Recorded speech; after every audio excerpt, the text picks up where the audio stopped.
ஸ்தோத்திரம். கர்த்தருடைய நாமத்திற்கு மகிமை உண்டாகட்டும். கர்த்தர் நல்லவர், அவருடைய கிருபை என்றும் உள்ளது. இந்த நாளில் நம் தொடர்ச்சியாக நம்முடைய வீடுகள் தோறும் இந்த முழுமையான சீரமைப்பை குறித்து கர்த்தருடைய ஆவியானவர் நமக்கு கற்றுக் கொடுத்து கொண்டிருக்கிறார். அதனுடைய தடைகள் என்ன, ஏன் நம்மளால் இன்னும் முழுமையாக கர்த்தருடைய நன்மைகளை பார்க்க முடியல, கர்த்தருடைய முழுமையான ஆசீர்வாதங்கள் வர முடியாததற்கான தடைகள் என்ன, இப்படி நிறைய காரியங்களை ஒவ்வொரு வீடுகளாக பார்த்து கொண்டிருக்கிறோம். அதெல்லாம் நம்ம சிமன்னா குடும்பம் சேனலில் நம்ம வாட்ஸ்அப்பில் நமக்கு இருக்குது. நீங்கள் தொடர்ச்சியாக கேட்கணும். இந்த நாளிலே உங்களோடு பேசும்படியாக கர்த்தருடைய ஆவியானவர் தந்திருக்கிற ஒரு வார்த்தை, இந்த சீரமைப்பு, இந்த கர்த்தர் கொடுக்கிறதான ஒரு ரெஸ்டோரேஷன். அது ரெஸ்டோரேஷன் அப்படின்னா அதில் பல காரியங்கள் இருக்குது. ஒன்று அவருடைய மகிமை, இன்னொன்று அவர் தருகிற ஆசீர்வாதங்கள், இன்னொன்று அவருடைய கரத்திலிருந்து நாம் பெற்றுக்கொள்ளுகிறதான சுகம், பொருளாதார தேவைகள், இப்படி பல காரியங்கள் அந்த சீரமைப்பில் ஒரு பகுதியாக. நம்ம சீரமைப்புன்ற ஒரு வார்த்தையை சொல்கிறோம், ஆனால் அதுக்குள்ளே நிறைய காரியங்கள் கர்த்தர் சீரமைக்க விரும்புகிறார். நமக்கும் தேவனுக்குமான உறவு, குடும்பத்தில் இருக்கிற உறவு, அதுக்கப்புறம் நம்முடைய சரீர சுகம், பலன், அப்புறம் நம்முடைய குடும்பங்கள், தொழில், நம்ம செய்கிற வேலை, இது மாதிரி பல காரியங்களில் கர்த்தருடைய தலையீடு உண்டாவது தான் சீரமைப்பு அப்படின்னு நம்ம சொல்கிறோம். ஸோ இதற்கு ரொம்ப அடிப்படையாக இருக்கக்கூடிய அநேக காரியங்கள் நம்ம பார்த்துருக்குறோம். ஆனால் இன்னைக்கு அதனுடைய ஒரு படி மேலே நம்ம போய் இந்த முழுமையான இந்த சீரமைப்பில் நம்ம செய்ய வேண்டியது என்ன, அதாவது இந்த சீரமைப்பை பற்றி கொள்ளும்படி, அதாவது நம்ம ஹோல்ட் ஆன், அதாவது அதை விட்டு விடாமல் அதை தொடர்ச்சியாக இந்த சீரமைப்பிலே நிலை கொண்டு இருக்கணும். கர்த்தர் ஒரு ஆசீர்வாதத்தை கொடுக்குறாருன்னா அது நிலையானதாக இருக்கும், இல்லைங்களா? இப்போ உலகம் தர்றதெல்லாம் எப்படி இருக்கும், சீக்கிரத்தில் நம்ம விட்டு போயிடும். இப்போ உலக பொருளினால நமக்கு வரக்கூடிய சந்தோஷம்லாம் சீக்கிரத்தில் நம்மளை விட்டு போயிடும். ஆனால் தேவன் தருகிறது எதுவுமே நம்மை விட்டு போவதற்காக இல்லை, நிலையாக இருக்கிறதும் இந்த உலகம் தர முடியாததுமான காரியமாக இருக்குது. ஸோ ஆப்வியஸ்லி இன்னைக்கு உலகத்தில் இருக்கிற எல்லா மனுஷங்களுமே, இந்த கிறிஸ்தவங்களுக்கு வேறு வேலையே இல்லை, என்னன்னாலும் சும்மா சாமின்னு கும்பிட்டுக்கிறானுங்கிற வேலை இல்லை, பொழப்பு இல்லைன்னு நம்மளை நினச்சிட்டு இருக்காங்க. ஆனால் உண்மையாலுமே தேவனுடைய சமூகம் எவ்வளவு பேரின்பம்னு தெரிஞ்சவங்க மாத்திரம்தான் இதை விட்டு வேற எங்கேயுமே என்ன பண்ண மாட்டாங்க, போக மாட்டாங்க. மற்றவங்கெல்லாம் எங்கேயாவது ஒரு நாளில் முட்டி மோதி அலமோதி அதுக்கப்புறம் ஃபைனலாக என்ன பண்ணுவாங்க, இங்கே வருவாங்க. இன்னைக்கு ஒரு சகோதரரை பார்த்தோம். அவர் ஒரு குறிப்பிட்ட காலம் வரைக்கும் பார்த்தீங்கன்னா ரொம்ப குடிச்சு குடும்பத்தில் ரொம்ப பிரச்சனை பண்ணி ரொம்ப பல வருடங்கள் அவர் ரொம்ப அதில் வீணாக கழிச்சிட்டார். இத்தனைக்கும் அவர் ரட்சிக்கப்படாதவர், பட் அதுக்கப்புறம் குடிப்பழக்கத்துலேருந்து ஏதோ அந்த ரீஹாப் சென்டர்லாம் போயிட்டு அதுலேருந்து வந்துட்டார். ஆனால் இன்றைக்கி அந்த மனுஷனுடைய வார்த்தை என்னன்னா, நான் எல்லாம் பண்ணிட்டேன், ஆனால் நான் காலத்தை நான் வீணடிச்சிட்டேன். அந்த காலத்தை இப்போ என்னால் எதுவுமே பண்ண முடியாது. அந்த காலத்தில் குடிச்சு எல்லாம் பண்ணி என்னுடைய காலங்கள் வீணாக போனது. அதாவது சிற்றின்பங்கள், அதாவது சிற்றின்ப மோகம்னு சொல்கிறோம் இல்லைங்களா, அது எல்லாமே இப்போ அது கடந்து போனதுக்கப்புறம் இப்போ அவர் நல்லா பேரம்பேத்திலாம் எடுத்துட்டா அப்படி. ஆனால் இப்போ அவர் சொல்கிற காரியம் என்ன அப்படின்னா, அந்த காலத்தை நான் வீணடிச்சிட்டேனே, திரும்ப அது கிடைக்காதே அப்படின்ற மாதிரி. அப்போது இதுதான் இன்னைக்கு உலகத்தினுடைய நிலைப்பாடு. உலகத்தில் நம்ம எல்லாரும் எதையோ நோக்கி ஓடிக்கிட்டு இருக்கிறாங்க, இல்லைங்களா? காசை நோக்கி போகிறாங்க, அழகை நோக்கி போகிறாங்க, படிப்பை நோக்கி போகிறாங்க, அந்தஸ்து, அதிகாரம், இப்படி எல்லாத்தையும் தேடி ஓடுறாங்க. ஆனால் நிலையானது ஒன்று தான். அதுதான் வேணும் அப்படின்னு தெரியும் போது காலம் போன கடைசியில் என்ன சொல்லுவாங்க, குருடானதுக்கு அப்புறம் சூரிய நமஸ்காரம் பண்ணி என்ன பிரயோஜனம்னுவாங்க, இல்லைங்களா? அந்த மாதிரி தான் நிறைய பேருடைய வாழ்க்கை இருக்கிறது. ஸோ இப்போ காலம் இருக்கும் பொழுதே நம்ம காலம், அதாவது அந்த அவரை தேடத்தக்க காலம், அவர் சமீபமாக இருக்கிற அந்த காலத்திலேயே நம்ம அவரை தேடிட்டோம்னா நம்மளால என்ன பண்ண முடியுங்க, நினைத்து கூட பார்க்க முடியாத ஆசீர்வாதங்களை தேவ சமூகத்திலிருந்து நம்மளால பெற்றுக்கொள்ள முடியும். இதுதான் சீரமைப்புக்கு ரொம்ப அடிப்படையானது. எல்லாம் போனதுக்கப்புறம் திரும்ப தேவ சமூகத்தில் எசப்பா வர வழியில் உங்ககிட்ட வரேன் அப்படின்றத விட ஆண்டவர் இப்பவே நம்மளை அழைக்கிறார். அவருடைய அழைப்பு ரொம்ப துரிதமாக இருக்குது. சீக்கிரம் வா, ஏன்னா உலகம் அழியுது, உலகம் இருளுக்குள்ள இருக்குது, சீக்கிரம் வந்துரு அப்படின்னு சொல்லி அவருடைய அழைப்பு. அதுதான் இந்த சீரமைப்பு. சரிங்களா? சரி, இப்போ இதுல பல காரியங்களை நம்ம பார்க்கிறோம். இப்போ இந்த சீரமைப்புல நிலைப்பாடாக நம்ம அந்த சீரமைப்பு கர்த்தர் நிறைய பகுதியில சீரமைப்பை கொடுக்க விரும்புறாரு. இப்போ இது எல்லா பகுதியிலையும் நம்ம அதை எப்படி நிலை கொண்டு இருக்கிறது, அதை விட்டு விடாம எப்படி பற்றி பிடித்திருக்கிறது அப்படின்றத நம்ம பார்க்க போறோம். ஸோ முதலாவதாக நம்ம இந்த நாளில் நம்ம வாசிக்க வேண்டிய ஒரு வசனம் என்ன அப்படின்னா, சங்கீதத்தில் ஒரு வசனம் வாசிப்பா பாருங்க. சங்கீதம் 22வது அதிகாரம் 3வது வசனம். நம்ம எல்லாருக்கும் தெரிந்த ஒரு வசனம் தான். சங்கீதம் 22:3. இஸ்ரவேலின் துதிகளுக்குள் வாசமாயிருக்கிற தேவரீரே பரிசுத்தர். இப்போ இந்த துதி என்றால் தேவனை துதித்தல், ஆராதித்தல் அப்படின்றது இது வெறுமனே பாடல் பாடுகிற நேரம் இல்லை, சர்ச்சில் ஃபர்ஸ்ட் ஒரு 1 hour நம்ம பாட்டு பாடுவோம் இல்லைங்களா, அந்த டைம் மாத்திரம் அப்படின்னு நம்ம நினைக்கக்கூடாது. இந்த துதி அப்படின்றது பார்த்தீங்கன்னா இது ரொம்ப ஒரு ஒரு ஒரு பிரத்யேகமான ஒரு காரியம் கர்த்தர் நமக்கு கொடுத்துருக்கிறது. இப்போ இதுல இன்னொரு வசனம் கூட இருக்கு. உபாகமத்துல நம்ம வாசிக்கிறோம், எனக்கு எக்ஸாக்டா எனக்கு சரியா ஒரு அந்த ரெஃபரன்ஸ் எனக்கு தெரியல. உபாகமத்துல இஸ்ரவேல் ஜனங்கிட்ட மோசே விதமா சொல்லுவார், தேவனை இவ்வளவு சமீபமாய் பெற்ற ஜனம் பாக்கியம் உள்ளது. அவ்வளவு பரிசுத்தர் அவரு. ஆனா அந்த அந்த உலகம் அனைத்திலும் உலகத்துல இருக்கிற எல்லா நாடுகளும் அவரை பார்த்து நடுங்குறாங்க. ஆனா நீங்க கும்பிடுறப்பெல்லாம் உங்க கடவுள் என்ன பண்றாரு, உங்க பக்கத்துல வராரு. இது எவ்வளவு பெரிய விஷயம் இது அப்படின்னு சொல்லி மோசே ஆச்சரியமா சொல்றாரு. இப்போ நம்ம துதிக்கும் போது என்ன நடக்குது? ஏன்னா துதி அப்படின்றது இந்த சீரமைப்பை காத்து கொள்வதற்கு ரொம்ப அவசியமா தேவைப்படுற ஒரு காரியம். துதித்தலும் தேவனை ஆராதித்தலும், பிரைசிங் அண்ட் வர்ஷிப்பிங் காட். இது பாத்தீங்கன்னா இது ஒரு வெறுமனே பாட்டு பாடுறது மாத்திரம் இல்லை. இது என்ன பண்ணுது அப்படின்னு சொல்லி பாத்தீங்கன்னா, இது நமக்கும் பரலோகத்திற்குமான ஒரு தொடர்பை ஏற்படுத்துகிறது. இப்ப நீங்க ஒரு இடத்துக்கு போறீங்க, அங்க நீங்க துதிக்கிற மனுஷங்களா, அதாவது துதிக்கிற பழக்கம் உங்களுக்கு எப்பயுமே இருக்குன்னு வச்சுப்போமே. நீங்க துதித்து கொண்டே இருக்கிறீங்க, தேவனை துதிக்க துதிக்க துதிக்க உங்களுக்கும் பரலோகத்திற்குமான ஒரு தொடர்பு எப்பயுமே இருந்துகிட்டே இருக்கும். இப்ப நீங்க எந்த இடத்துக்குள்ள நீங்க நுழைஞ்சாலும் உங்க மூலமா பரலோகத்தினுடைய வாசல் என்ன பண்ணப்படுது, அந்த இடத்துல திறக்கப்படுது. நான் சொல்றது புரியுதுங்களா உங்களுக்கு? ஆனா நீங்க எப்படிப்பட்ட மனுஷங்களா இருக்கணும்? துதிக்கிற, தேவனை ஆராதிக்கிற ஒரு மனுஷனா நம்ம இருக்கணும். இப்போ தேவனை ஆராதிக்கிறது ஏதோ ஒரு எதிர்பார்ப்பினாலேயோ கட்டாயத்தினாலேயோ அல்ல. நான் என்ன பண்றேன், மனப்பூர்வமா மனசார. எனக்கு சூழ்நிலையெல்லாம் கஷ்டமா தான் இருக்கும், எனக்கு பலவீனம் இருக்கலாம், குறைவு இருக்கலாம், காசு தேவை இருக்கலாம், உடனடியாக இதெல்லாம் சரி செய்யப்படணும்னு இருக்கலாம். ஆனா அதுக்கு மத்தியிலையும் நான் துதிக்கிறேன்னு இருக்கேன். பார்த்தீங்களா, அந்த அந்த அந்த காரியத்தை கர்த்தர் என்ன பண்றாருன்னா, அவர் தன்னுடைய மகிமையை வெளிப்படுத்துவதற்கான ஒரு நேரமாக பயன்படுத்துகிறார். சரிங்களா? இதுல நிறைய காரியங்களை நம்ம பார்க்க முடியும். ஒண்ணு, இப்ப ஜெபிக்கிறோம்.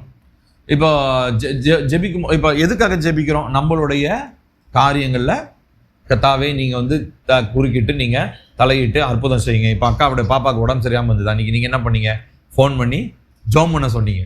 அப்போ ஜெபிக்கும் போது என்ன பண்றோம், நம்ம அவர் சமூகத்துல போய் ஏசப்பா எனக்கு அற்புதம் செய்யுங்க, என் மகளுக்கு அற்புதம் செய்யுங்க அப்படின்னு சொல்லி சொல்றோம். ஸோ இந்த ஜெபம் மாத்திரமே ஒரு விசுவாசியினுடைய ஒரு ஒரு ஒரு முழுமை கிடையாது. வெறும் ஜெபிச்சா மாத்திரம் போதாது. அதையும் தாண்டி ஒரு முக்கியமான ஒரு காரியம் ஒன்று இருக்குது. அது என்ன அப்படின்னா, அதுதான் தேவனை துதித்தலும் ஆராதித்தலும். நம்ம ஜெபிக்கும் போது நம்ம அவரிடத்துல போறோம். ஆனா துதிக்கும் போது, ஆராதிக்கும் போது என்ன தெரியுங்களா நடக்குது, அவர் உட்கார்றதுக்கு நம்ம ஒரு சிங்காசனம் போடுறோம். நான் சொல்றது புரியுதுங்களா உங்களுக்கு? இப்போ நீங்க ஒரு இடத்துக்கு போறீங்க. நீங்க போற இடத்துலலாம் இங்க இப்போ உதாரணத்துக்கு இப்போ சேலமோட கலெக்டர் இருக்கிறாருன்னு வச்சுக்கோங்க, உங்களுக்கு ரொம்ப ஃப்ரெண்டு. சேலம் கலெக்டர் உங்களுக்கு ரொம்ப க்ளோஸ் ஃப்ரெண்டு. நீங்க போற ஆஃபீஸ்க்கெல்லாம் உங்க கூடயே வந்தாருன்னா அந்த இடத்துல உங்களுக்கு எப்படி இருக்கும்? மரியாதை பலமா இருக்கும். உங்களை போன்னு சொன்னவெல்லாம் கூட என்ன பண்ணுவான், சார் வாங்க சார் வாங்க, இவர் ஃப்ரெண்டு நீங்க சொல்லியிருக்க மாட்டீங்களா, கலெக்டரோட ஃப்ரெண்டா இருக்கிறீங்க நீங்க, என்ன சார் நீங்க நான் உங்களை தேடி வந்திருப்பேனே அப்படின்னும். காரணம் என்ன அப்படின்னா, நம்ம கூட மரியாதைக்குரிய ஒருவர், கணத்திற்குரிய ஒருத்தர் வராரு. அவர் நம்ம போற இடத்துலலாம் வராரு. அப்போ நம்மள அறியாமலேயே நம்மளை சுத்தி என்ன ஆகுது, கணத்துக்குரியவர், மரியாதைக்குரியவர் நம்ம கூட இருக்கும்போது நம்மள அறியாமலே ஒரு கணமும் மரியாதையும் நமக்கு உண்டாகுது. இப்ப ஜெபிக்கும் போது நீங்க ஓடி போய் அவருடைய சிங்காசனத்துக்கு முன்னாடி நீங்க நிக்கிறீங்க. இது ஒண்ணு, அது செய்யக்கூடாதுன்னு இல்லை, அது செய்யணும். ஆனா அதே நேரத்துல துதிக்கும் போது, தேவனை ஆராதிக்கும் பொழுது நம்ம போற இடத்துல எல்லாம் நம்ம என்ன தெரியுங்களா பண்றோம், அவருக்கு ஒரு சிங்காசனத்தை நம்ம கட்டுறோம். இப்ப நீங்க துதிச்சு கொண்டே இருக்கிறீங்க, தேவனை ஆராதித்து கொண்டே இருக்கிறீங்க. நீங்க துதிக்க துதிக்க துதிக்க நீங்க போற ஆபீஸ், இப்ப நீங்க ஆபீஸ் போறீங்க, காலையில ஆஃபீஸ் போகும்போது என்ன பண்றீங்க? தேவனை துதித்துக்கிட்டே காலையிலேருந்து ஆரம்பிக்கிறீங்க. காலையில் எந்திரிச்சிலேருந்து பாட்டு பாடுறீங்க, துதிக்கிறீங்க. ஏசப்பா நீர் நல்லவர், உம்மை போல ஒரு தெய்வம் இல்லை. ஏசப்பா நீர் உயர்ந்தவர், சிறந்தவர். என் சூழ்நிலையெல்லாம் இப்படி இருக்குது, இருந்தாலும் அதுக்கு மத்தியில் நான் உங்களை துதிக்கிறேன். துதிக்க துதிக்க நீங்க போற இடத்துல எல்லாம் அந்த துதியின் சிங்காசனத்தை நீங்க என்ன பண்றீங்க? போடுறீங்க. ஸோ உங்களை அறியாமலேயே நிறைய பேர் உங்க மேல சுற்றி இருக்கிறதான கர்த்தருடைய மகிமை என்ன பண்ணுவாங்க? அவங்க பார்ப்பாங்க. ஆனா ஜெபம்ன்றது அப்படி கிடையாது. ஜெபம்ன்றது என்ன பண்ணுவீங்கன்னா, நீங்க பிரச்சனை இருக்கும், பிரச்சனையிலிருந்து தனியா ஓடி போய் எங்கேயாவது ஒரு இடத்துல நின்று என்ன பண்ணிட்டு இருப்போம்? ஏசப்பா எனக்கு உதவி செய்யுங்க, இந்த மாதிரி இக்கட்டா இருக்குது. ஸோ அப்படி போய் கடைசி நேரத்தில் போய் ஜெபம் பண்றதுக்கு பதிலாக துதிக்கிறதே நம்முடைய பழக்க வழக்கமாக மாறிடுச்சுன்னு வச்சுக்கோங்களேன்.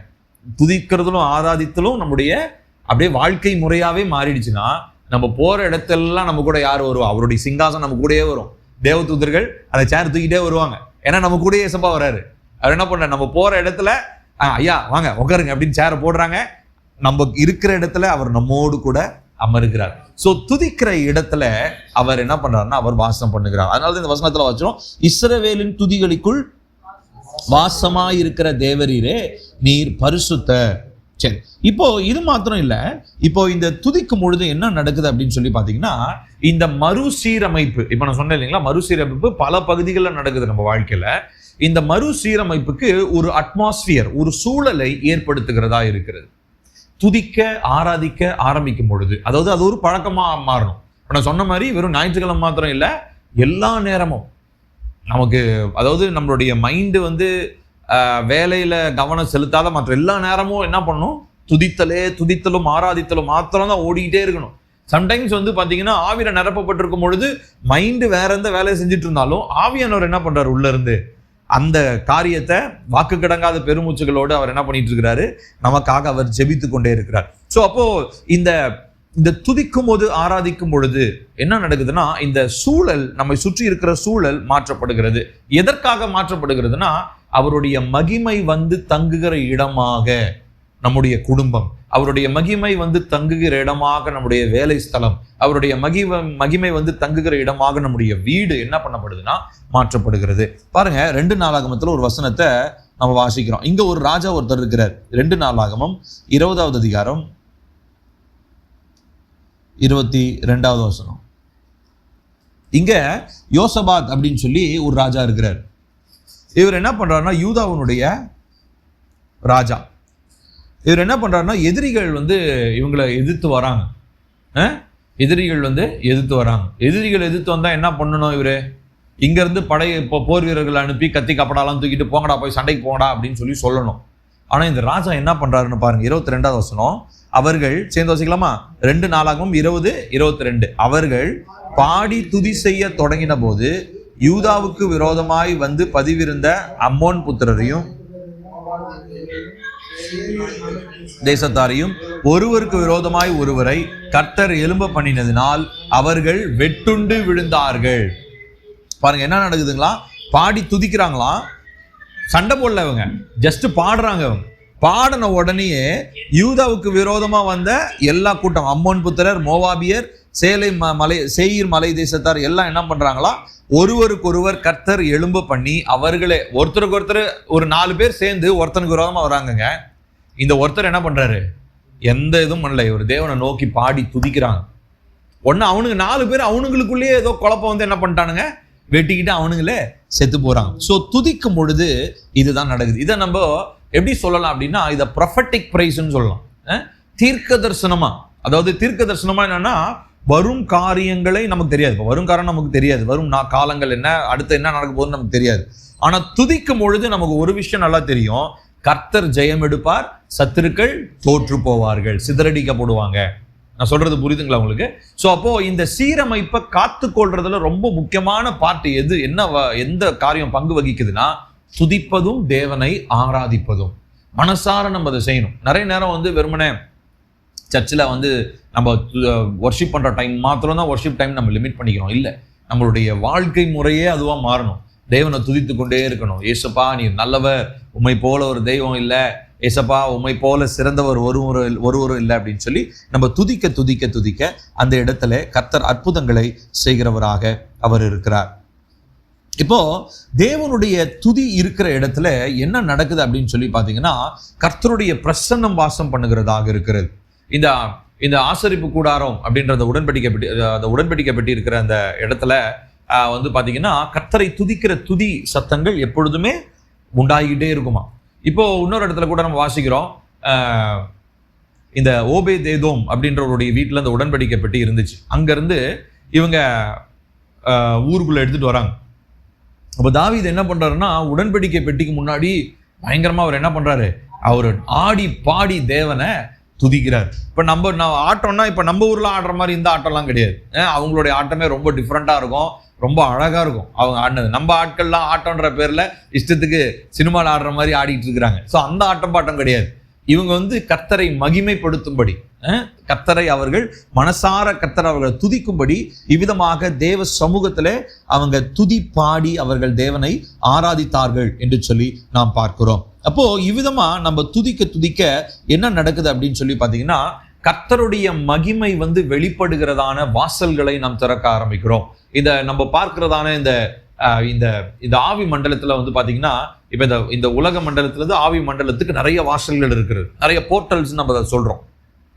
போர்ட்டல்ஸ்னா என்னன்னா, வேற ஒரு இடத்துல இருந்து வேற ஒரு மண்டலத்திலிருந்து இந்த மண்டலத்திற்கு வருகிற இடம், அந்த வாசல் தான் போர்ட்டல் அப்படின்னு சொல்றோம். அதை நம்ம எங்க பாக்குறோம், நம்ம யாக்கோபு வந்து தலையில கல்லை வச்சு தூங்குறாரு இல்லைங்களா, அப்ப அவர் என்ன பண்றாரு, அந்த இடத்துல ஒரு தரிசனத்தை பாக்குறாரு. அப்ப என்ன தரிசனத்தை பாக்குறாரு, வானத்துக்கும் பரலோகத்துக்கும் ஒரு ஏணி வைக்கப்பட்டிருக்கிறதுலையும் அந்த ஏணியில தேவதூதர்கள் ஏறுகிறது இறங்குறதையும் பார்த்துட்டு உடனே என்ன சொல்றாரு, தூங்கி எந்திரிச்சிட்டு, உண்மையாலுமே இங்க இது வானத்தின் வாசலாக இருக்கிறது.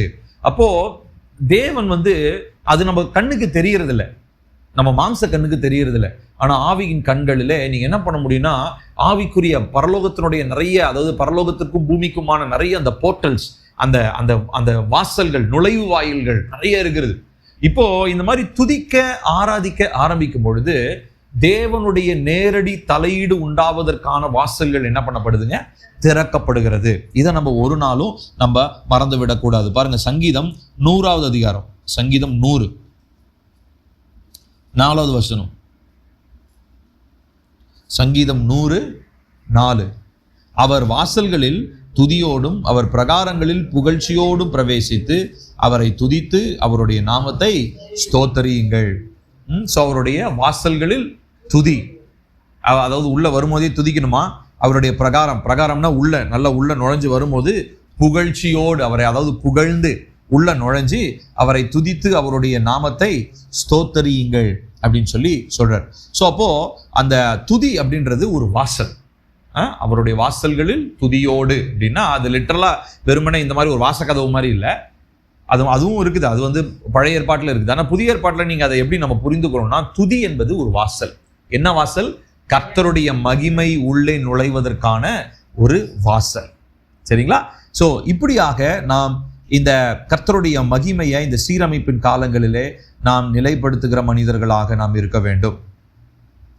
ஸோ அப்போ இவ்விதமா நம்ம ஜெபிக்க கர்த்தருடைய மகிமை நிறைவா நம்முடைய வாழ்க்கையில பெருகுகிறதா இருக்கிறது.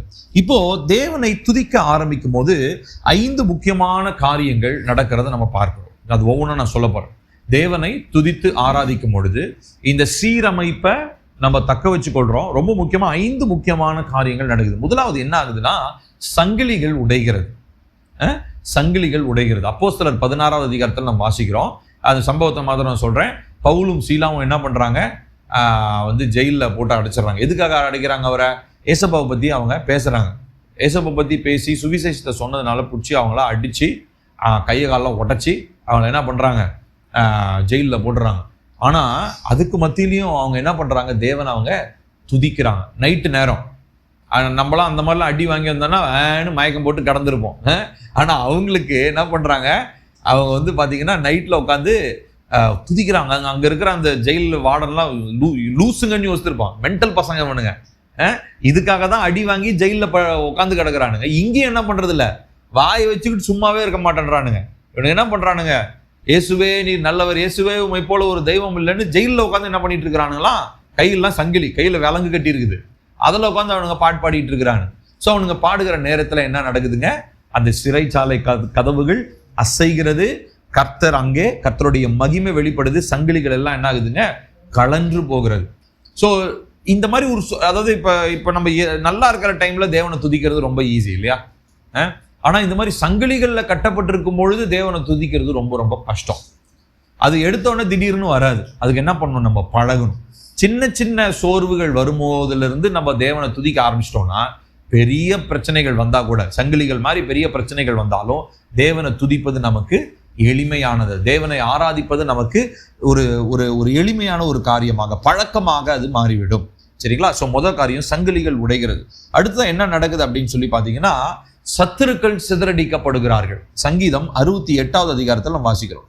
சங்கீதம் 68:1. சங்கீதம் 68:1.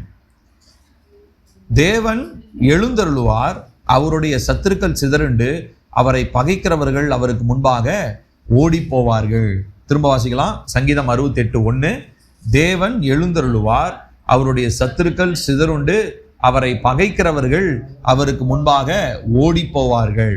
ஸோ இப்போ ரெண்டாவது நடக்கிறது என்ன அப்படின்னா, சத்துருக்கள் சிதறடிக்கப்படுகிறார்கள். ஸோ நம்ம துதிக்க துதிக்க, நான் சொன்ன மாதிரி நம்ம துதிக்க துதிக்க நமக்கு முன்னாடி கர்த்தருடைய பிரசன்னம் போகுது. ஸோ முன்னாடி எந்த சத்துருவனுடைய வல்லமை என்ன பண்ண முடியாதுங்க, நிலை நிற்க முடியாது. அடுத்து மூன்றாவதா என்ன நடக்குது அப்படின்னு சொல்லி பார்த்தீங்கன்னா, நம்முடைய வெற்றி உறுதி செய்யப்படுகிறது. our victory is assured. நம்முடைய வெற்றி, கர்த்தர் நமக்கு தருகிறதான அந்த ஜெயம் உறுதி செய்யப்படுகிறது. இது எங்க நம்ம பார்க்கிறோம் அப்படின்னா, யோசுவா 6வது அதிகாரத்துல பார்க்கிறோம். வாசிக்க வேண்டாம், நான் சொல்லிடுறேன் அந்த சம்பவத்தை. அங்க என்ன நடக்குது? எரிகோ பட்டணம். அந்த எரிகோ இன்ஃபேக்ட் அவங்க சந்தித்த பெரிய ஒரு எதிரியே எரிகோ தான். மற்றவங்க எல்லாம் ஈஸியா கத்தி வச்சு சண்டை போட்டாச்சு. ஏன்னா இது உள்ளேயே போக முடியாது. உள்ள போனா தானே எதிரியை போட்டு வீழ்த்த முடியும். உள்ளேயே போக முடியாத அளவுக்கு அவ்வளோ பெரிய கோட்டை. அவங்க இருக்கிற லட்சக்கணக்கான மக்கள் சேர்ந்து அந்த கோட்டையை இடிச்சா கூட பல மாசமா அவங்க இடிச்சுக்கிட்டு இருக்கணும். அவ்வளோ பெரிய கோட்டை. அதனுடைய இது பொதுவாக சொல்லுவாங்க 13 லாரியை பக்கத்துல நிக்க வச்சா எவ்வளவு அகலமா இருக்குமோ அவ்வளோ அகலமா இருக்குமா அந்த செவுரு. யோசிச்சு பாருங்க, அப்ப எப்படி கட்டியிருப்பாங்க அந்த கோட்டையை. அது எந்த காலத்துல இடிச்சு தள்ளுறது? நம்ம காலத்து மாதிரி ஜேசிபி எதுவும் கிடையாது, வெடிகுண்டும் கிடையாது, எதுவும் வச்சு தகர்க்கவும் முடியாது. அப்போ என்ன நடக்குது? கர்த்தர் அவங்களுக்கு ஒரு ஆலோசனை கொடுக்குறாரு, எதுவுமே பண்ணாது. நீங்க நல்லா கவனிச்சு பாருங்களேன். ரொம்ப இக்கட்டான நிலைமையெல்லாம் கர்த்தர் ஒரு ஆலோசனை கொடுப்பாரு. என்னன்னா, துதிப்பா, ஜஸ்ட் என்னைய நீ வர்ஷிப் பண்ணு, என்னைய நீ துதித்து ஆராதிக்க பழகிக்கொள், அவ்வளவுதான். இப்ப பழக்கமா நமக்கு மாறணும், அதுதான் நான் சொல்ல வரேன். ஸோ அப்போ இவங்க என்ன நடக்குது? இவங்க 6 நாட்கள் 6 தடவை சுத்துறாங்க. ஒவ்வொரு தடவை சுத்துறாங்க. 7வது நாள் 7 முறை சுத்திட்டு 7வது முறை என்ன பண்றாங்களா, அவங்க ஜெயத்தோடு அவங்க ஆர்ப்பரிக்கிறாங்க. அதுக்கு முன்னாடி வரைக்கும் ஒரு வாய் பேசக்கூடாதுன்றார். கப்சுப்புன்னு அமைதியில் நடக்கிற சத்தம் மட்டும், நடக்கிற சத்தம் கூட கேட்கக்கூடாது அப்படின்றார். ஆனா கடைசி என்ன சொல்றாரு? கடைசி நாள் ஆர்ப்பரிங்க, ஏன்னா ஜெயத்தை கர்த்தர் உங்களுக்கு தராரு. ஸோ இவங்க ஆர்ப்பரிக்கும் பொழுது அந்த எரிகோ கோட்டை என்ன ஆகுதுங்க? விழுகிறது. ஸோ விழுந்த உடனே அவனோட இடத்துக்கு அப்படியே நேராக ஓடுறானு, எங்கேயும் சுத்தி. ஏன்னா எல்லா செவரும் தரமட்டம் ஆயிடுச்சு. ஒரு இடம் கூட நேராலாம் இல்லை, எல்லாம் ஃபிளாட், மண்ணோட மண்ணாயிடுச்சு. அப்படியே அவனுடைய நேருக்கு அப்படியே போறாங்க. அப்படியே போய் என்ன பண்றாங்க? உள்ள இருக்கிறதான எதிரிகள் அவங்க வீழ்த்துகிறத நம்ம பார்க்கிறோம். ஸோ நமக்கு நம்முடைய வெற்றி உறுதி செய்யப்படுகிறது துதிக்க ஆரம்பிக்கும் பொழுது. அடுத்து 4வதா நடக்கிறது என்னன்னு சொல்லி பார்த்தீங்கன்னா, நம்மளுடைய வாழ்க்கையில நம்மளுக்கு வெளிப்பாடுகள் உண்டாக ஆரம்பிக்கிறது. வெளிப்பாடுகள் உண்டாக ஆரம்பிக்கிறது. மறைவானவைகளை கர்த்தர் வெளிப்படுத்த ஆரம்பிக்கிறார். இதுக்கு ஒரு சிறந்த உதாரணம் என்னன்னா, 2 ராஜாக்கள்ல ஒரு சம்பவம் இருக்குது. 2 ராஜாக்கள்ல ஒரு தீர்க்கதரிசி இருக்காரு, எலிசா தீர்க்கதரிசி. அந்த தீர்க்கதரிசி கிட்ட கேட்குறாங்க, அதாவது எங்களுக்கு இந்த மாதிரி தண்ணி இதெல்லாம் வறண்டு போச்சு, தேசம் வறட்சி ஆயிடுச்சு அப்படின்ன உடனே எலிசா தீர்க்கதரிசி என்ன பண்றாரு தெரியுங்களா? அங்க ஒரு சுரமண்டலக்காரனை வர சொல்றாரு. அதுக்கு முன்னாடிலாம் அவர் ஜோம் பண்ணிட்டு இருப்பார். ஆனா இந்த டைம் அவருக்கு தெரிஞ்சு போச்சு, இப்ப சுரமண்டலக்காரன் வந்த உடனே என்ன பண்றான்னா, அவன் மியூசிக் வாசிக்கிறான். அங்க கர்த்தரை துதிக்கிற ஒரு இசை ஒண்ணு வாசிக்கப்படுது. அந்த மியூசிக் வாசித்த உடனே அந்த தீர்க்கதரிசி மேல கர்த்தருடைய ஆவியானவர் இறங்கி ஒரு காரியத்தை சொல்றாரு. நீங்க அந்த மலையும் பார்க்க மாட்டீர்கள், அதெல்லாம் இருக்கு இல்லைங்களா, ஆனாலும் வாய்க்கால்கள் எப்படி இருக்கும்? தண்ணீரினால் நிரப்பப்படும் அப்படின்னு சொல்லி ஒரு இடத்துல ஒரு காரியத்தை அவர் சொல்றாரு. ஸோ அதற்கு காரணம் என்ன? அந்த தீர்க்கதரிசிக்கு எப்படி அந்த வெளிப்பாடு வந்துச்சு? எப்படி அந்த வறட்சியான இடத்துல தண்ணி வரும்ன்றது எப்படி அவருக்கு கிடைச்சது? எப்படி அந்த வெளிப்பாடு அவருக்கு கிடைச்சது? துதிக்க ஆரம்பிக்கும் பொழுது. ஸோ ரொம்ப ரொம்ப முக்கியம். அதனாலதான் துதிக்கிறவங்க கூட இப்போ நான் மியூசிக் வாசிக்கிறாங்க இல்லைங்களா, அதனாலதான் எல்லாரையும் வந்து நம்ம மியூசிக் வாசிக்க சொல்லக்கூடாது. மியூசிக் சூப்பரா வாசிக்கிறான்றனால அவனை நம்ம என்ன பண்ணக்கூடாது. நம்ம எனக்கு தெரிஞ்ச நிறைய பேர் மியூசிக் சூப்பரா வாசிப்பாங்க, பயங்கரமா மியூசிக் வாசிப்பாங்க. ஆனா அவங்க எல்லாருமே ஆராதனையில வாசிப்பதற்கு தகுதி இழந்தவர்கள். மியூசிக் வாசிக்கிறவங்க எல்லாருமே ஸ்டேஜ்ல வந்து என்ன பண்ண முடியாது, மியூசிக் வாசிக்க முடியாது. ஏன்னா இந்த மியூசிக்கும் இந்த இசை இருக்கு இல்லைங்களா, இசையும் வந்து பாத்தீங்கன்னா கர்த்தருடைய ஆவியோடு ரொம்ப தொடர்பான, ஒரு மனுஷனுடைய ஆவியோடு தேவனுடைய ஆவியோடு தொடர்புடைய ஒரு விஷயம். நல்ல ஒரு அனாயிண்டட் மியூசிஷியன் அப்படின்னு சொல்லுவோம். அதாவது அபிஷேகிக்கப்பட்ட ஒரு இசை வாசிக்கிற, கீபோர்டு வாசிக்கலாம், கிட்டார் வாசிக்கலாம், ட்ரம்ஸ் வாசிக்கலாம், ஏதோ ஒன்று பாட்டு பாடுறவங்க, அவங்களுக்குள்ள இவங்க நல்லா சூப்பரா பாடுவாங்க அப்படின்னு சொல்லுவாங்க. இப்போ ஒரு சில பாட்டெல்லாம் வந்து பாத்தீங்கன்னா பெரிய பெரிய பாடகர்களை வச்சு பாட வைப்பாங்க. ஏன்னா பாடகர் வந்து இப்போ உதாரணத்துக்கு இப்போ எஸ்பி பாலசுப்ரமணியம், அப்புறம் ஜேசுதாஸ், இந்த மாதிரி பெரிய பெரிய பாடகர்லாம் இருக்காங்கன்னு வச்சுக்கோங்களேன். சினிமாவில் பாடுறவங்க அவங்களெல்லாம் கூப்பிட்டு நிறைய பேர் வந்து பார்த்தீங்கன்னா கிறிஸ்தவ பாடலில் பாட வைப்பாங்க. அதில் ஒன்றுமே இருக்காது, உப்பு சப்பு இல்லாமே இருக்கும். அதாவது இசை வடிவத்தில் அழகா இருக்கும், நல்லா கேட்கறதுக்கு அழகா இருக்கும். ஆனால் அதனால பிசாசு நடுங்க மாட்டான், அதனால தேவ பிரசன்னம் அங்கே ஒன்றுமே இருக்காது. சும்மானா அதாவது மற்ற பாட்டு கேட்குற மாதிரி, சினிமா பாட்டு கேட்குற மாதிரி இந்த பாட்டையும் கேட்டுக்கிட்டு மண்டையாட்டிக்கிட்டு வர வேண்டியதான். ஆனால் உண்மையாலுமே அந்த பாடுறவங்களா இருக்கட்டும், மியூசிக் வாசிக்கிறவங்களா இருக்கட்டும், அவங்களுடைய ஆவி, அவங்க அபிஷேகிக்கப்பட்டவங்களா பரிசுத்தாவியானவராலே நடத்தப்படுற ஒரு மனுஷங்களா இருந்தாங்கன்னு வச்சுக்கோங்களேன், அவங்களுடைய மியூசிக், அவங்க பாட்டு பாடுறதா இருக்கட்டும், அதுல என்ன இருக்குதுங்க, ஒரு வல்லமை வெளிப்படும். அதுதான் அப்படிப்பட்ட மனுஷனா தான் தாவீது இருந்திருக்கிறார். அதனாலதான் தாவீது அந்த கிண்ணறத்தை வாசிச்ச உடனே சவுலுக்குள்ள இருந்த அசுத்தாவி என்னாச்சு, வெளிப்பட ஆரம்பிச்சது. ஊயின்னு மிரட்டிட்டு சவுல தாவீதை வந்து அவர் கொலை பண்ண பாக்குறாரு. காரணம் என்ன, உள்ள இருக்கிற அசுத்தாவியால அமைதலா இருக்க முடியல. இப்ப இங்கேயும் பாத்தீங்கன்னா அந்த தீர்க்கதரிசி வந்து ஒரு நல்ல ஒரு அனாயிண்டட் பிளேயரை தான் கூட்டு வந்திருக்கிறாங்க.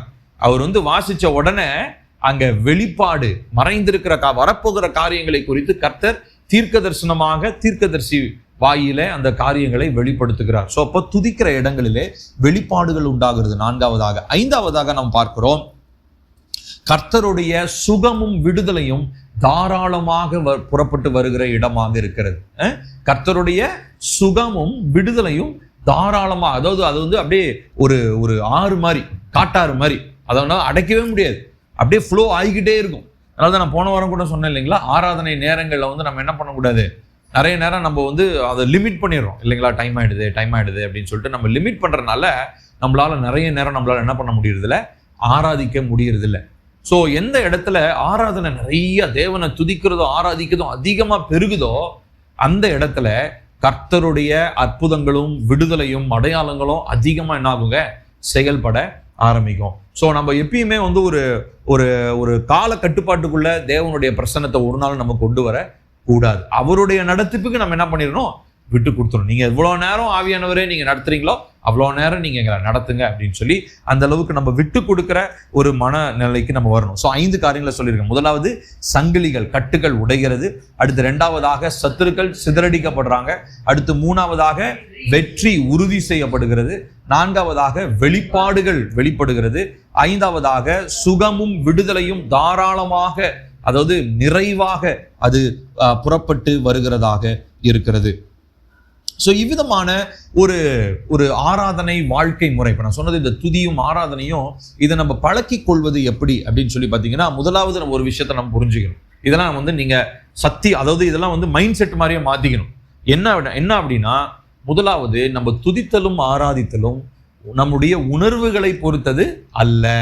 நல்லா புரிஞ்சுக்கணும்.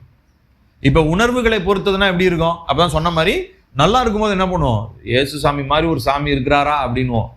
ஏதாவது ஒரு பிரச்சனை வந்துச்சுன்னா ஏசு சாமியாவது ஒன்னாவது போக சொல்ல, அவரை சும்மா இவங்களுக்கு வர வேலையில எந்நேரம் உட்காந்து ஜாம் பண்ணு பைபிள் படிட்டு இருக்கிறாங்க அப்படின்னும். ஸோ இதுதான் உணர்ச்சியின் அடிப்படையில இருக்கிறது. ஸோ அப்போ நம்மளுடைய வாழ்க்கை உணர்ச்சியின் அடிப்படையில் இருக்கக்கூடாது. ஏன்னா உணர்ச்சி மாறிட்டே இருக்கு. இன்னைக்கு நல்லா இருக்கிற மாதிரி இருக்கும், நாளைக்கு கொஞ்சம் நிலைப்பாடு வேற மாதிரி இருக்கலாம். ஸோ இப்போ கஷ்டத்தில் இருக்கிறவங்க கஷ்டத்திலே நம்ம இருக்க போறதில்ல, கர்த்தர் நிச்சயமா அதை மாற்றுவாரு. ஸோ இந்த சூழ்நிலைகள், இந்த உணர்வுகள் எல்லாமே ஏற்றத்தாழ்வுகள் மாதிரி மாறி மாறி தான் வரும்.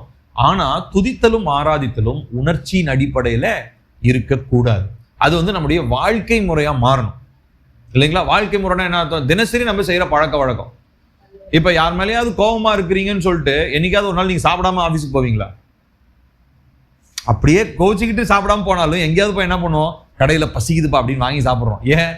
ஏன்னா சாப்பிட்றதுன்றது ஒரு வாழ்க்கை முறை. இல்ல ஏதாவது வீட்டுல சண்டை போட்டு குளிக்காம போறோமா? இல்ல. ஏன்னா அதெல்லாம் நம்மள பழகிக்கிட்டோம். என்னானாலும் குளிக்கணும், டெய்லிக்கு எஞ்சோன்னா பல்லு வளர்க்கணும். இதே மாதிரி தான் துதிக்கிறதும் ஆராதிக்கிறதும் ரொம்ப சிம்பிள்ங்க. அது வாழ்க்கை முறையை நம்ம என்ன பண்ணணும், பழக்கி கொள்ள வேண்டும். பழகிடுச்சுன்னா அதுக்கப்புறம் நம்ம வாழ்க்கையில தேவனுடைய மகிமைய, அதாவது ஏற்றத்தாழ்வுகள் இல்லைன்னு சொல்ல முடியாது, இருக்கும். ஆனா அதுக்கு மத்தியிலையும் நம்ம என்ன பண்ண முடியும், கர்த்தருடைய மகிமையை பார்க்க முடியும். கர்த்தர் சீரமைக்கிற காரியங்களை பார்க்க முடியும். சோ முதலாவது உணர்ச்சிகளின் அடிப்படையில் இருக்கக்கூடாது. இது முதல் விஷயமா நம்ம பழகி கொள்ள வேண்டும். ரெண்டாவதா, எப்பொழுதுமே ஆவியானுடைய நடத்திப்புக்கு நம்ம விட்டு கொடுக்கணும். ஆவியானவருடைய அந்த உந்துதலுக்கு நம்ம எப்பயுமே சென்சிட்டிவா, ரொம்ப உணர்வு உள்ளவங்களா இருக்கும். ஆவியானவர் வசனத்தை வச்சு பேசுறாரு அப்படின்னு சொன்னா உடனடியாக அதுக்கு நம்ம என்ன பண்ணணும், கீழ்ப்படியணும். பாருங்க, ஒரு வசனத்தை வாசிக்கலாம் பாருங்க. எபேசியர்ல 5வது அதிகாரம், எபேசியர் 5வது அதிகாரம் 19வது வசனம், 18ல இருந்து வாசிக்கலாம். எபேசியர் 5:18 இருந்து. துன்மார்க்கத்திற்கு ஏதுவான மதுபான வெறி கொள்ளாமல் ஆவியினால் நிறைந்து சங்கீதங்களினாலும் கீர்த்தனைகளினாலும் ஞான பாட்டுகளினாலும் ஒருவருக்கொருவர் புத்தி சொல்லிக்கொண்டு உங்கள் இருதயத்தில் கர்த்தரை பாடி கீர்த்தனம் பண்ணி நம்முடைய கர்த்தராகிய இயேசு கிறிஸ்துவின் நாமத்தினாலே எப்பொழுதும் எல்லாவற்றுக்காகவும் பிதாவாகிய தேவனை ஸ்தோத்தரித்து தெய்வ பயத்தோட ஒருவருக்கொருவர் கீழ்ப்படிந்திருங்கள். நம்ம பாட்டு எப்படி இருக்கணும்னு சொல்றாரு. ஆவியினாலே நிறைஞ்சு, ஆவியினால தான் நிறைஞ்சு பாடணும். சும்மா நான் பாட்டு பாடுறது இல்லை. பாட்டு அழகா இருக்குது, இந்த பாட்டு மியூசிக் நல்லா இருக்குது, தாளம் நல்லா இருக்குது, பாடினவர் எனக்கு நிறைய பேர் எதுக்கு பாடுறீங்கன்னா எனக்கு பாடினவர் ரொம்ப பிடிக்குங்க, அதனால நான் இதெல்லாம் இல்லை. ஆவியினர் நிரப்பப்பட்டிருக்கணும். ஆவியானவர் இல்லாம நம்ம பாடுற பாட்டெல்லாம் வேஸ்ட். அதுக்கு அர்த்தமே இல்லை. அதான் அவர் ஆரம்பிக்கும் போதே எப்படி ஆரம்பிக்கிறாரு, உலகத்துல இருக்கிற ஒரு பழக்க வழக்கத்தை சொல்றாரு. அவன் குடிச்சிட்டு அந்த வெறி, அதாவது குடி வெறியில என்ன பண்றான், அவன் அப்படியே புலம்பிக்கிட்டு இருப்பான். குடி வெறியில அவன் ஒரு சிலர் துக்கத்துல குடிச்சானா, அந்த சொல்லுவானுங்களே, துக்கத்துல குடிச்சானா அழுதுகிட்டே இருப்பானா, சந்தோஷத்துல குடிச்சானா சிரிச்சுக்கிட்டே இருப்பானா. ஸோ காரணம் என்ன, உள்ள இருக்கிற அந்த போதை தெளிகிற வரைக்கும் அவன் அந்த மனநிலையிலேயே இருப்பானுங்க. இந்த கஞ்சா அடிக்கிறவங்க இவங்க எல்லாமே இந்த ட்ரக்ஸ்ல இருக்காங்களா அப்படிதான் சொல்லுவாங்க. ஸோ இதோட கம்பேர் பண்ணி பவுல் சொல்றாரு, அந்த மாதிரி அவனுங்கள மாதிரி மதுபான வெறி, அது துன்மார்க்கத்துக்கு ஏதுவான அழிவுக்குரிய காரியம். அது நம்முடைய ஆவி ஆத்மா சரீரம் எல்லாத்தையும் கெடுக்கக்கூடிய ஒரு பழக்க வழக்கம். அந்த மாதிரி இல்லாம உங்களை பரிசுத்தப்படுத்துற ஆவியானவர் உங்களுக்குள்ள இருந்து பாருங்க. கேட்டகரி வைஸ் சொல்றாரு, சங்கீதம், கீர்த்தனை, ஞானப்பாட்டு. ஞானப்பாட்டுனா என்ன அர்த்தம்னா, அதாவது ஒண்ணு தேவனை புகழ்றது. ஆராதனையில பாத்தீங்கன்னா நிறைய பாடல்கள் இருக்கும். அதாவது நான் தேவனை பார்த்து புகழ்வது, இப்போ கர்த்தாவே நீர் பரிசுத்தர் அப்படின்னு சொல்றது. இன்னொன்னு பாத்தீங்கன்னா தேவன் நம்மளை பார்த்து சொல்ற வாக்குத்தத்த வார்த்தைகள். என் சமூகம் உன் முன் செல்லும், நீ ஒன்றுக்கும் கலங்காதே அப்படின்றது யார் பேசுறது, தேவன் பேசுறது. அப்ப தேவன் நம்மிடம் பேசுறது. இது ஒரு விதமான பாடல்கள் இருக்கும். அப்புறம் உங்கள் துக்கம் சந்தோஷமாய் மாறும், இந்த மாதிரி வார்த்தைகள்லாம் தேவன் நம்மளை பார்த்து சொல்றது. இது ஒரு கேட்டகரி. அடுத்து இன்னொரு கேட்டகரி இருக்கு. என்னன்னா மனிதர்களுக்கு மனிதர் பார்த்து பாடிக்கொள்றது. இப்ப நான் உங்களை பார்த்து கலங்காதே சகோதரனே சகோதரி அப்படின்னு நான் உங்களை பார்த்து சொல்ற பாடல்கள். ஸோ பாடல்கள் இத்தனை கேட்டகரி இருக்குது.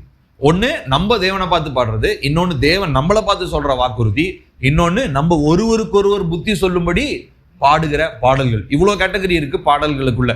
ஸோ இது எல்லாவற்றையும் நீ எப்படி செய்யணுன்றாரு, ஆவியினாலே செஞ்சு என்ன சொல்றாரு, கர்த்தராகிய இயேசு கிறிஸ்துவின் நாமத்தினாலே எப்பொழுதும் எல்லாவற்றுக்காகவும் என்ன பண்ணுங்க, தேவனை ஸ்தோத்திரம் பண்ணுங்க. ஸ்தோத்திரிங்க, தேவனை ஸ்தோத்திரிக்க நாம் படைக்கொள்ளும். ஸோ ரெண்டாவது நாம் பார்த்தது ஆவியானவரை நம்ம அனுமதிக்கணும். ஆவியானவர் தான் நம்முடைய பாடல் இசை எல்லாத்துக்கும் அவர் தான் லீடிங்கா இருக்கணும். அவர் தான் நமக்கு உந்துதலாக அவர் இருக்க வேண்டும். அடுத்து மூன்றாவதா பாத்தீங்கன்னா கர்த்தருடைய வசனங்களை நம்ம தீர்க்க தரிசனமா நம்ம சொல்ல பழகணும். கர்த்தருடைய வசனங்கள் இருக்கு இல்லைங்களா. இப்ப உதாரணத்துக்கு நம்ம இதுல ஆபகுக்ல வாசிக்கிறோம் பாருங்க. ஆபகுக் 3வது அதிகாரத்துல ஒரு நம்ம எல்லாருக்கும் தெரிஞ்ச வசனம் தான். 3வது அதிகாரம் ஆபகுக் 3 பேஜ் நம்பர் சொல்லிடுங்க. ஆபகுக் 3 17 to 18.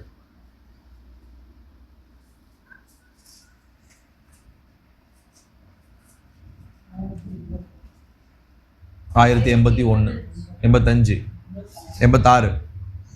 பாருங்க, ஆபகுக் 3:17-18. அத்திமரம் துளிர் விடாமல் போனாலும், திராட்சை செடியில் பழம் உண்டாகாமற் போனாலும், ஒலிவ மரத்தின் பலன் அற்று போனாலும், வயல்கள் தானியத்தை விளைவியாமற் போனாலும், கிடையில் ஆட்டு மந்தைகள் முதலற்று போனாலும், தொழுவத்திலே மாடு இல்லாமல் போனாலும், நான் கர்த்தருக்குள் மகிழ்ச்சியாயிருப்பேன், என் ரட்சிப்பின் தேவனுக்குள் களி கூறுவேன். பாருங்க, இவர் என்ன சொல்றாரு? ஸோ இது அதாவது மேல சொல்லப்பட்டதெல்லாம் நல்ல சௌகரியமான காரியம். அதெல்லாம் இல்லைன்னாலும் என்னுடைய விளைச்சல்கள்ல மரம்லாம் நிறைய வச்சிருக்கிறேன், அந்த மரத்துல பழமே இல்லைன்னாலும், ஆடு மந்தை மாட்டு மந்தையெல்லாம் இருக்குது, ஆனா வெறும் பட்டி மட்டும் தான் இருக்கு, உள்ள ஆடையும் காணோம் மாட்டையும் காணோம், எல்லாமே செத்து போச்சு, எங்கேயோ போயிடுச்சு. அப்படிலாம் இருந்தாலும் நான் எப்படி இருப்பேன்? அவர் என்ன சொல்றாரு? நான் கர்த்தருக்குள் மகிழ்ச்சியா இருப்பேன், என் ரட்சிப்பின் தேவனுக்குள் களி கூறுவேன். ஸோ இந்த காரியத்தை அவர் டிக்ளேர் பண்றாரு. ஸோ மூணாவது நம்ம செய்ய வேண்டியது, கர்த்தருடைய வசனங்களை நம்ம அறிக்கை செய்யணும். நம்முடைய துதி, இப்போ உதாரணத்துக்கு பாட்டே தெரியலையா, எது வசனமா உங்களுக்கு மனப்பாடமா இருக்குதோ அந்த வசனங்களை நீங்க என்ன பண்ணுங்க? அறிக்கை பண்ணுங்க. இப்போ கர்த்தரின் மெய்ப்பரா இருக்கிறார், நான் தாழ்ச்சி அடையேன், அதை அறிக்கை பண்ணுங்க. நான் உன்னதமானவருடைய மறைவில் இருக்கிறேன், சர்வ வல்லவருடைய நிழலில் நான் தங்கி இருக்கிறேன், ஆகையினால பொல்லாப்பு எனக்கு நேரிடாது, பாதையின் கூடாரத்தை அணுகுவது. ஸோ நமக்கு என்னன்னா, அதனாலதான் வசனங்களை நம்ம டெய்லிக்கும் ஒவ்வொரு வசனமா நம்ம என்ன பண்றோம்? மனப்பாடம் பண்றோம். மனப்பாடம் பண்ணும்போது அது உள்ளதான் இருக்கும். அது ஆவியானவர் என்ன பண்ணுவார்? அந்த நேரத்தில் ஆவியானவர்கள் விட்டு கொடுத்துட்டோம்னா அந்த நேரத்தில் அறிக்கை பண்றதுக்கு ஏதுவான வார்த்தைகளாக நமக்குள்ளாக இருந்து அவர் அதை நினைப்பூட்டுகிறவராக இருக்கிறார். ஸோ மூணாவது காரியம், கர்த்தருடைய வசனத்தை நம்ம டிக்ளேர் பண்ணணும். நம்ம வாயை திறந்து நம்ம அறிக்கை பண்ண நம்ம பழகி கொள்ள வேண்டும். அடுத்து நான்காவதாக, தனிப்பட்ட விதத்திலையும் தேவனை ஆராதிக்க பழகணும், கூடியும் தேவனை ஆராதிக்க பழகணும். நிறைய நேரம் பார்த்தீங்கன்னா கூடி வரும்போது மட்டும் ஆராதிப்போம். ஏன்னா கூடி வரும்போது நல்லா எல்லா மக்கள்லாம் இருப்பாங்க, பக்கத்தில் இருப்பாங்க, நல்லா பாட்டு பாடுறவங்க இருப்பாங்க. நிறைய பேர் சொல்லுவாங்க, நான் பாடினா என் பாட்டை நானே கேட்க முடியாதுங்க, நீங்கள் எப்படிங்க கேட்பீங்க அப்படின்வாங்க. நிறைய பேர் பார்த்தீங்கன்னா தங்களுடைய பாடலை தங்களே ரொம்ப ஆனால் நீங்கள் மனசார தேவனை நேசித்து பாடும்போது அது அவருக்கு பிரியமான காரியமாக இருக்குது, அது அவருக்கு ரொம்ப பிடிக்கும். நம்ம என்ன ராகத்தில் பாடுறோம், கரெக்டாக அவன் சுருதியில் பாடுறானா கட்டையில் பாடுறானா அதெல்லாம் அவர் பார்க்கறது இல்லை. அதெல்லாம் நம்ம திருப்திக்க நம்ம அதெல்லாம் செஞ்சுக்கிறோம். தேவனுக்கு சிறந்ததை நம்ம கொடுக்கணும், உண்மைதான். ஆனா சரியான ஆவி இல்லாம நம்ம பாடினோம்னா என்னதான் சூப்பரா பாடினாலும், இப்ப நான் சொன்னேன் இல்லைங்களா, பெரிய பெரிய சிங்கரை வச்சு அவங்க என்னதான் ரொம்ப பயங்கரமான அணுக்கத்தோடையும் நளினத்தோடையும் பாடல்களை பாடினாலும் ஆவி அவங்களுக்குள்ள பரிசுத்தாவி இல்லை. ஸோ அப்போ என்னதான் இருந்தாலும் அந்த பாடல்ல கர்த்தருடைய மகிமையும் பிரசன்னத்தையும் நம்ம பார்க்க முடியாது. ஸோ அப்போ நான்காவது நம்ம புரிந்து கொள்ள வேண்டிய ஒரு காரியம் என்னன்னா, தனிப்பட்ட விதத்துல தேவனை நம்ம துதிக்க நம்ம பழகி கொள்ள வேண்டும். ஸோ பாடல் ராகமா இல்லைனாலும் இப்போ நான் சொன்ன மாதிரி வசனங்களை அறிக்கை பண்ணி வசனங்களை துதித்து, இந்த மாதிரி வசனம் எனக்கு கர்த்தாவே நீங்க சொல்லியிருக்கிறீங்களே, இதை நீங்க செய்ய வல்லமை உள்ளவரா இருக்கிறீங்க, இந்த காரியங்களை என் வாழ்க்கையில நீங்க நிறைவேற்ற நீங்க உண்மை உள்ளவங்களா இருக்கிறீங்க அப்படின்னு சொல்லி நம்ம ஜெபிக்க வேண்டியது அவசியமாக இருக்கிறது. ஸோ அப்போ இந்த கடைசி நாட்களில இந்த கர்த்தருடைய மகிமை வெளிப்படும் விதத்துல நம்ம துதிக்கிறதும் ஆராதிக்கிறதும் நம்முடைய பங்காக நம்முடைய வாழ்க்கையின் பாகமாக மாறணும். ஸோ இது நம்முடைய வாழ்க்கை முறையா மாறும் பொழுது கர்த்தர் தருகிறதான சீரமைப்பை நம்ம வாழ்க்கையின் எல்லா பகுதியிலும் என்ன பண்ண முடியும், பெற்றுக்கொள்ள முடியும். ஸோ இது ஒன்று மட்டும் மறந்துடாதீங்க. நான் ஃபர்ஸ்ட் சொன்னேன் இல்லைங்களா, ஜெபிக்கிறதுன்றது நம்ம அவருடைய கிருபாசன தண்டை போய் ஜெபிப்பது. ஆனா துதிக்கும் போதும் ஆராதிக்கும் போதும் நம்ம இருக்கிற இடத்திலேயே கர்த்தருடைய சிங்காசனம் என்ன ஆகுது, இறங்குது. ஸோ அங்க கூடவே வந்துடுறாரு. ஸோ நீங்க துதிச்சுக்கிட்டு ஆராதிச்சுக்கிட்டே இருக்கும் போது நம்ம போற இடத்துல எல்லாம் மகிமைக்குரியவர் கனத்துக்குரியவர் நம்ம கூடவே வர ஆரம்பிக்கிறார். சரிங்களா? ஸோ இதை மையமாக வைத்து இந்த நாளில் நம்ம ஜெபிக்க போகிறோம். நம்ம எல்லாரும் கண்களை மூடுவோம், தேவனுடைய சமூகத்துல கேட்க போறோம். கர்த்தாவே, உங்களை துதிப்பதும் உம்மை ஆராதிப்பதும் என் வாழ்க்கை முறையாக மாற வேண்டும். இது வரைக்கும் நான் என் வாழ்க்கையில துதிக்கிறது உணர்ச்சியின் அடிப்படையில நான் துதிச்சிருந்திருக்கலாம்.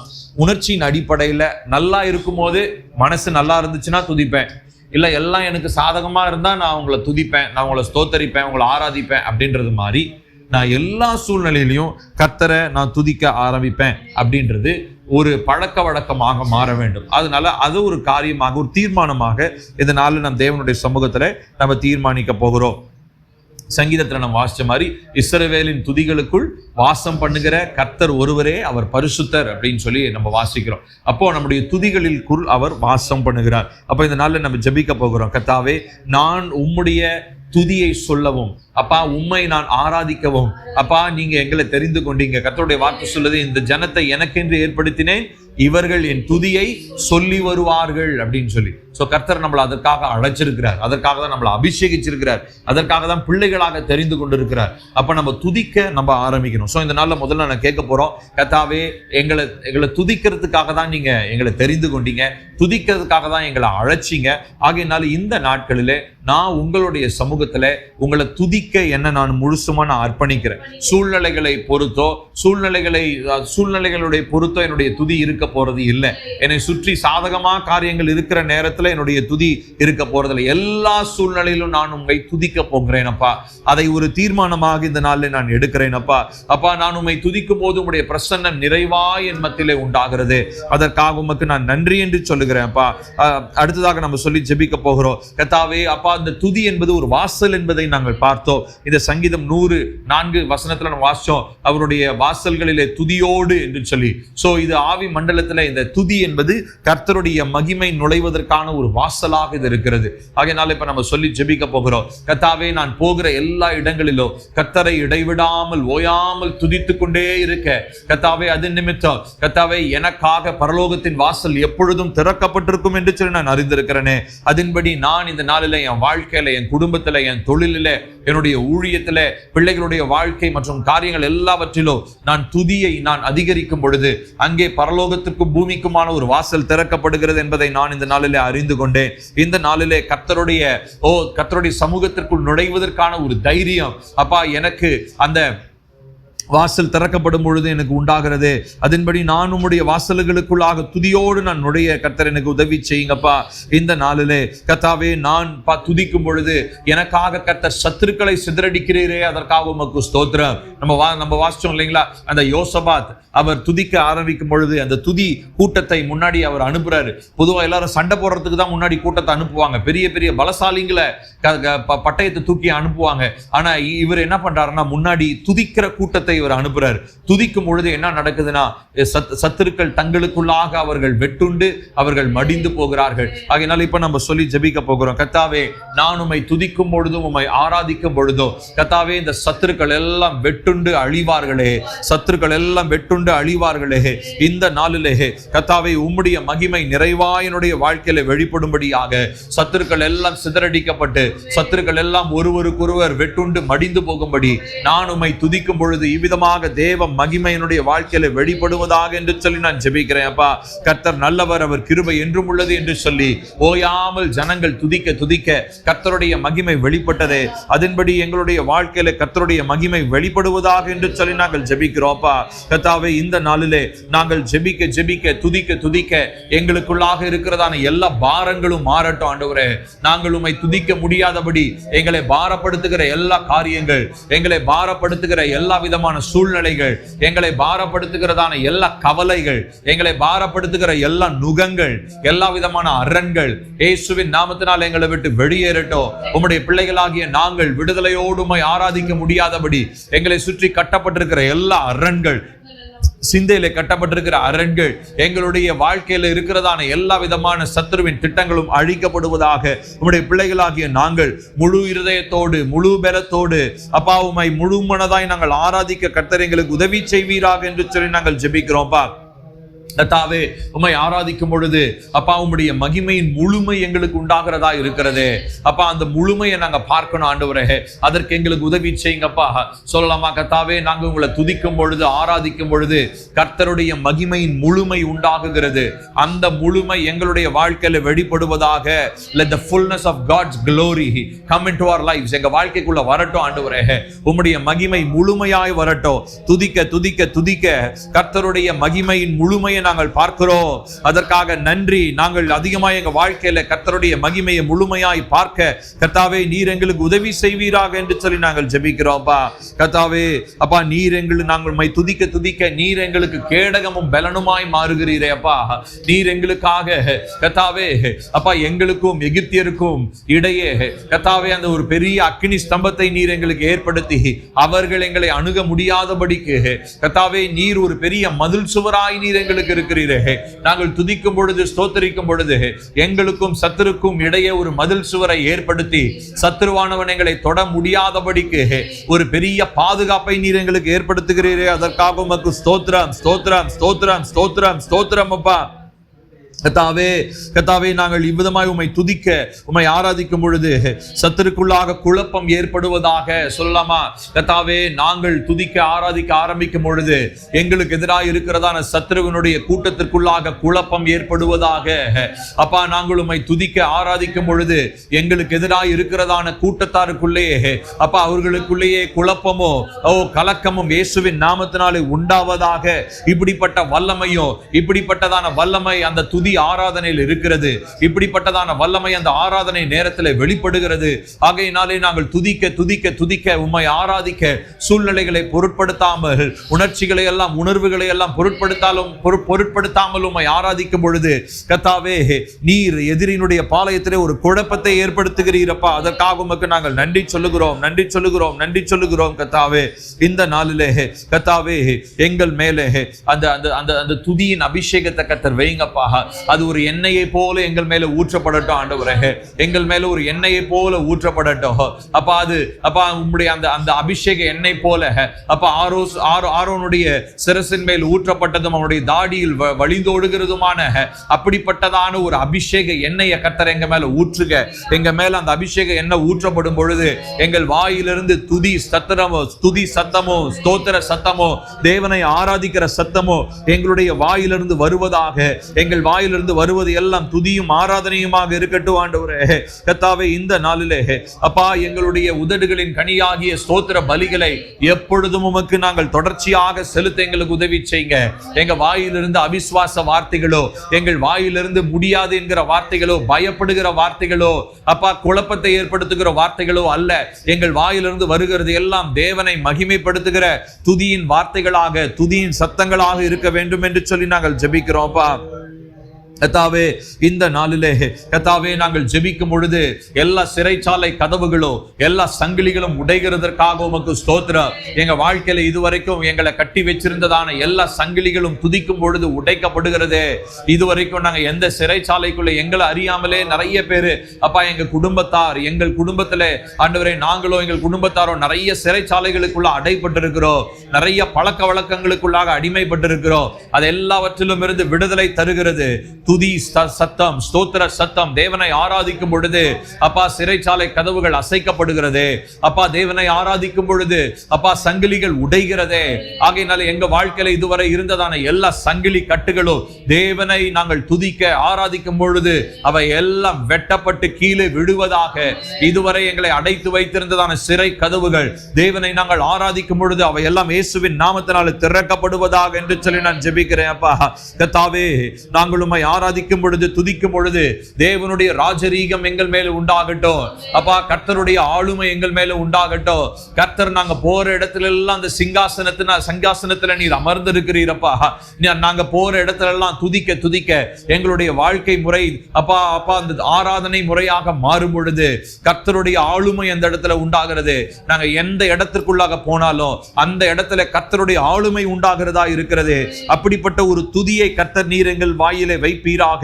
எங்களுடைய இருதயம் அப்படிப்பட்ட துதியினால நிரம்பி இருப்பதாக என்று சொல்லி நாங்கள் ஜெபிக்கிறோம்ப்பா. கர்த்தாவே, இந்த நாளிலே அப்பா உம்முடைய மகிமை வெளிப்படும் பொழுது அதற்கு முன்பதாக அப்பா மற்ற எல்லா வல்லமைகளும் மண்டியிடும் அப்பா. உம்முடைய மகிமை வெளிப்படும் பொழுது நாங்கள் துதித்து ஆராதித்து உம்முடைய மகிமை வெளிப்படும் பொழுது அதற்கு முன்பதாக எல்லா வல்லமைகளும் மண்டியிடும். எல்லா அதிகாரங்கள், எங்களுக்கு எதிராக இருந்தவர்கள், எங்களுக்கு விரோதமாய் பேசினவர்கள், எங்களுக்கு எதிராக செயல்படுகிறவர்கள் எல்லாரும் மண்டியிட்டு ஆண்டவராகிய இயேசு ஒருவரே தெய்வம் என்று சொல்லும் விதமாக கர்த்தருடைய மகிமை துதிக்கும் போது, ஆராதிக்கும் போது எங்க வாழ்க்கையில வெளிப்படுவதாக என்று சொல்லி நாங்கள் ஜெபிக்கிறோம் கர்த்தாவே. இந்த நாளிலே நாங்கள் துதிக்க துதிக்க கர்த்தாவே அப்பா எங்களுடைய கரங்களில் இருக்கிறதான இருபுறமும் கருக்குள்ள பட்டயத்தை எடுத்து கர்த்தாவே சத்துருவினுடைய எல்லா திட்டங்களையும் நாங்கள் நிர்மூலமாக்கி போடுகிறோம். நாங்கள் துதிக்கும் பொழுது, ஆராதிக்கும் பொழுது அப்பா எங்களுடைய அப்பா கரங்களில் இருக்கிறதான இருபுறமும் கருக்குள்ள பட்டய பட்டயமாகிய தேவனுடைய வார்த்தையை எடுத்து அப்பா எல்லா சத்தினுடைய திட்டங்களையும் நாங்கள் வெட்டி போடுகிறோம். அப்பா நாங்க இவ்விதமாய் கர்த்தருடைய வசனங்களை சொல்லி நாங்கள் பாடும் பொழுது, கர்த்தருடைய வசனங்களை சொல்லி ஆராதிக்கும் பொழுது, அது இருபுறமும் கருக்குள்ள பட்டயமாய் சத்துருவை வெட்டுகிறது, சத்துருவை வெட்டுகிறது, பாளையத்தில குழப்பத்தை ஏற்படுத்துகிறது. எல்லா சத்துருடைய கிரியைகளையும் அது நிர்மூலமாக்குகிறது.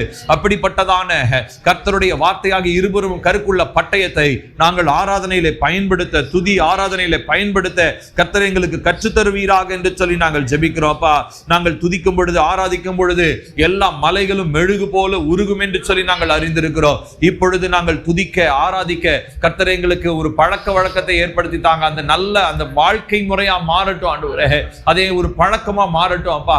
அது துதிக்க துதிக்க எங்களுக்கு எதிராக இருக்கிற எந்த மலைகளையும் பார்த்து நாங்கள் பயப்பட போவது இல்லை. உம்மை துதிக்கும் பொழுது அந்த மலைகள் எல்லாம் மெழுகு போல உருகும். உம்முடைய பிரசன்னத்துல அவை எல்லாம் அப்பா நிர்மூலமாக்கப்படும் என்று சொல்லி நாங்கள் அறிந்திருக்கிறோம். இந்த நாளிலே உம்மை துதிக்கும் போது, உம்மை ஆராதிக்கும் பொழுது உம்முடைய சிங்காசனம் எங்கள் குடும்பத்திலே நிலையாய் ஸ்தாபிக்கப்படுவதாக சொல்லலாமா? கர்த்தாவே உம்மை துதிக்கும் போது, உம்மை ஆராதிக்கும் பொழுது கர்த்தருடைய சிங்காசனம் எங்களுடைய குடும்பத்திலே நிலையாய் ஸ்தாபிக்கப்படட்டும் ஆண்டவரே. எங்கள் ஊழியத்திலே அப்பா, எங்களுடைய சபையிலே அப்பா, நான் தொழில் செய்கிற இடம், நான் போகிற வருகிற எல்லா இடங்களிலும் தேவனை நான் துதிக்க துதிக்க கர்த்தருடைய சிங்காசனம் நிலையாய் ஸ்தாபிக்கப்படுவதாக. கர்த்தருடைய சிங்காசனம் அங்கு இருக்கும் பொழுது, கர்த்தருடைய மகிமை அதில் வாசம் பண்ணும் பொழுது வேற எந்த காரியமும் எங்களுக்கு தேவைன்னு சொல்லி சொல்றதுக்கு எதுவுமே இல்லையே. உம்முடைய பிரசன்னமும் உம்முடைய மகிமையும் அந்த இடத்தை நிரப்பும் என்று சொன்னார், காரியங்களை நிரப்பும் என்று சொன்னார். அந்த இடத்துல அப்பா வேற எதுவுமே எங்களுக்கு தேவையில்லப்பா. தேவையானது எல்லாப்பா உம்முடைய மகிமையில், உம்முடைய பிரசன்னத்திலே எங்களுக்கு கிடைக்கிறது ராஜா. ஆகையினால் இந்த நாளிலே உம்மை நாங்கள் நோக்கி பார்க்கிறோம். இந்த நாளிலே இந்த கேட்ட வசனத்தின்படி துதியினாலும் ஆராதனையினாலும் எங்களுடைய இருதயத்தை நிரப்ப, அது ஒரு வாழ்க்கை முறையாக நாங்கள் கர்த்தாவே நாங்கள் மாற்றிக்கொள்ள இந்த நாளில் ஒப்பு கொடுத்து ஜெபிக்கிறோம். கர்த்தாவே இந்த வார்த்தைகளை கேட்கிறவர்கள், கேட்க போகிறவர்கள் ஒவ்வொருடைய வாழ்க்கையிலோ கர்த்தாவே தங்களுடைய வாழ்க்கையிலே ஆராதனையை பழக்க வழக்கமாக மாற்றிக்கொள்ள, வாழ்க்கை முறையாக மாற்றிக்கொள்ள, அதிகமாய் தேவ பிரசன்னத்தை விரும்புகிற மனிதர்களாய் எல்லா சூழ்நிலைகளிலும் உணர்வுகளின் அடிப்படையில் இல்லாமல், எல்லா சூழ்நிலைகளிலும் உயர்வானாலும் தாழ்வானாலோ அப்பா, பலவீனமோ சோர்வோ குறைவோ கவலையோ எல்லா நிலைகளிலும் தேவனை ஆராதிக்க பழகி கொள்ளுகிற ஒரு மனதை கர்த்தர் எங்களுக்கு தாங்கப்பா. இது நிமித்தம் கர்த்தருடைய மகிமை வெளிப்படும். இது நிமித்தம் எங்களுடைய வாழ்க்கையின் எல்லா பகுதிகளிலும் நாங்கள் சீரமைப்பை பார்ப்போம் என்று சொல்லி நாங்கள் இந்த நாளிலே நாங்கள் ஒப்பு கொடுத்து ஜெபிக்கிறோம் அப்பா. கர்த்தர் பெரிய